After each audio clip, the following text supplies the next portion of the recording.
This is part 2 of a 3-part series of the Pre-Existing Products webinar series covering preparing and submitting a standalone pre-existing tobacco product submission. Resources for pre-existing tobacco products can be found on FDA's website, including guidance documents and this webinar on standalone pre-existing submissions. As a reminder, this presentation is not a formal dissemination of information by FDA and may not represent agency position or policy. This webinar will provide an overview of how to prepare and submit a request for the voluntary, standalone, pre-existing tobacco product status determinations, including the submission components for submitting a tobacco product for pre-existing review, submission checklist, reasons for FDA to request additional information, and provide further resources. Voluntary, standalone pre-existing tobacco product status determination request and FDA's review of those submissions. A pre-existing tobacco product is defined as any tobacco product, including those in test markets, that was commercially marketed in the United States as of February 15, 2007. Further, FDA interprets the phrase as of February 15, 2007 to mean on February 15, 2007. When submitting a tobacco product for review of pre-existing status, FDA recommends that you provide adequate information in your submission to assist in our review. For example, your submission should include the following: tobacco product name, as it was commercially marketed in the United States as of February 15, 2007, including unique characteristics of the tobacco product. If the submitted tobacco product is intended to serve as a predicate, demonstrate the product was not exclusively marketed in a test market, including a signed statement by a person with knowledge and the authority to make such statement that the product was not commercially marketed exclusively in test markets. Adequate evidence to demonstrate that the tobacco product was commercially marketed in the United States as of February 15, 2007. The documentation provided for commercial marketing should be for a reasonable period of time before and after February 15, 2007. Examples will be provided later in this presentation. To facilitate review of your submission, we recommend specific items be included when submitting a request for a pre-existing status determination. To assist you, we are including this checklist. Some specifics in this checklist to point out are: FDA recommends submissions be labeled as pre-existing submission. Submissions should identify the applicant's name, and submissions should include the name of the tobacco product as commercially marketed in the United States as of 2/15/2007 to help easily identify your request. And submissions should also include information that uniquely identifies that product, such as package type, flavor, and product type. Let's go through details of specific items. If submitting more than one tobacco product for review, each tobacco product should be submitted as a separate submission. FDA will issue unable to accept letters to industry if a pre-existing status determination request is not submitted individually. Request should be submitted electronically through CTP portal or by mail to the CTP Document Control Center. Submissions should include the full and exact name of the tobacco product as commercially marketed on February 15, 2007. The name should include both the brand and sub-brand of the product.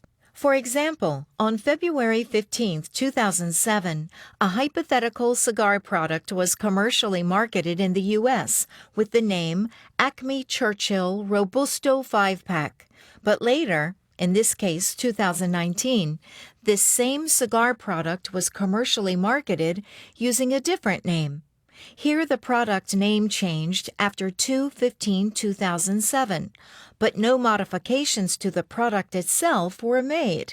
In this case, the pre-existing submission request should list the original tobacco product name as commercially marketed on February 15, 2007, Acme Churchill Robusto 5-pack, and should reference that name consistently throughout the documents in the submission. If there is any modification to the product after February 15, 2007, other than a name change, the product, as modified, can no longer serve as a pre-existing tobacco product, and pre-market authorization is required to market your product in the United States. A product's name, brand, or sub-brand helps identify each tobacco product, but product name alone is not sufficient to uniquely identify each tobacco product. Submissions should identify the tobacco product's unique characteristics, including a description of its components that comprise the product. Examples of the characteristics that would help us to uniquely identify a tobacco product, such as package type, quantity, length, diameter, tobacco cut size, and flavor, or an indication that it does not include flavor by stating none. Products with the same name may have potentially different characteristics, such as quantity or container closure system, which would make it a different product, requiring a separate individual pre-existing request. Pre-existing tobacco product submissions should include both the packaging type that the product was commercially marketed in, as well as any additional information regarding the tobacco product's final container closure system. As defined in Section 913 of the FD&C Act, the term package type means a pack, box, carton, or container of any kind, or, if no other container, any wrapping, including cellophane, in which a tobacco product is offered for sale, sold, or otherwise distributed to consumers. This is the product's outermost package that the product is sold to the consumer in. Pre-existing tobacco product submissions should include any additional information regarding the tobacco product's final container closure system. FDA defines container closure system as any packaging materials that are a component or part of a tobacco product. Packaging that constitutes the container closure system is intended or reasonably expected to affect or alter the performance, composition, constituents, or characteristics of the tobacco product. An example of what is typically a container closure system is a blister pack around a dissolvable tablet. In this example, if there is a box around that blister pack, the box is not considered a container closure system, as it is not intended or reasonably expected to alter or affect the dissolvable tablet. But the blister pack is, as it protects the dissolvable from moisture that would alter the performance, composition, and characteristics of the dissolvable tablet. Other examples include the can, that contains and protects a moist snuff product, and as demonstrated on the slide, plastic-wrapped hard pack or soft pack used to contain and protect cigarettes. The product packaging and closure system should not be confused with the product co-packaging. A co-package is a tobacco product that is offered for sale, containing multiple distinct tobacco products. For example, a can of roll-your-own tobacco that includes a booklet of rolling paper. In this case, the can is the packing for the roll-your-own tobacco. The booklet is the packaging for the rolling papers, but put together, the products are co-packaged. When submitting a standalone pre-existing submission, you may submit a test marketing statement and include the following: A statement must be from a responsible official who has knowledge of the test marketing and commercial marketing status, and it must be an affirmative statement confirming the full name of the tobacco product under review was commercially marketed in the United States as of February 15, 2007. If the submitter would like to demonstrate that the product is predicate eligible, the statement should also include that it was not exclusively in a test market.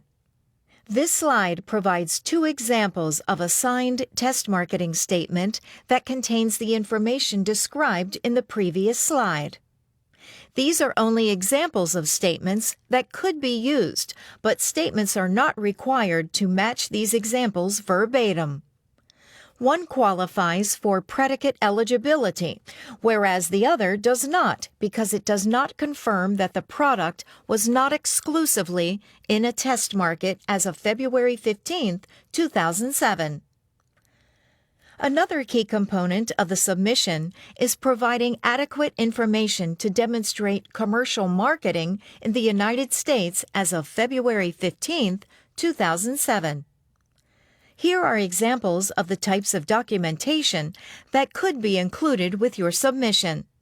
The evidence provided should be dated so that the FDA is able to determine the date when the product was commercially marketed in the United States.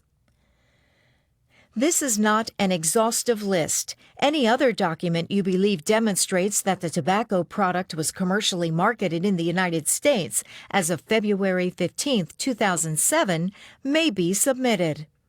If unable to provide documentation specifically dated on February 15, 2007, FDA suggests that you provide documentation of commercial marketing for a reasonable period of time before and after February 15, 2007. For example, invoices dated February 13, 2007 and dated February 17, 2007. All evidence of commercial marketing should be dated and include the product's full name, abbreviation, symbol, or reference used to identify that product. The name and identification should be consistent throughout all documents and should clearly identify the link between any abbreviation, symbol, or reference used in the evidence. Inconsistent naming of the product throughout the submission could possibly result in the FDA sending a Request for Information, or RFI, to obtain additional information or evidence necessary to complete the review. For example, the product name on the invoices does not match the product that is the subject of the submission. The name on the submission should match, or the submitter should provide an explanation of the discrepancy that links the names. In addition to records described in the previous slide, FDA may accept other documentation that helps to collectively show that the tobacco product under review was properly marketed and will examine the evidence in its totality. Provide documentation specifically dated on February 15, 2007, or within a reasonable period before and after February 15, 2007. FDA may follow up a submission with a Request for Information, or RFI. There are multiple reasons that could result in a request for information from the FDA. Listed here are common examples of issues that would require FDA to send a request for information. 1. Inconsistent naming of the product throughout the submission. For example, the product name on the invoices does not match the product that is the subject of the submission. The name on the submission should match, or the submitter should provide an explanation of the discrepancy that links the names. 2. Evidence provided that does not demonstrate commercial marketing of the tobacco product in the United States as of February 15, 2007. 3. Collective evidence of commercial marketing in the United States before and/or after February 15, 2007 is not adequate. These are only examples and not an exhaustive list of reasons the FDA may send a request for information. Additional resources to consider. Here is a list of resources you can use to get more information on the topics we've discussed. Please connect with us on social media and sign up for the CTP email updates. This concludes Webinar 2 of our 3-part webinar series on pre-existing tobacco products. Thank you for your attention.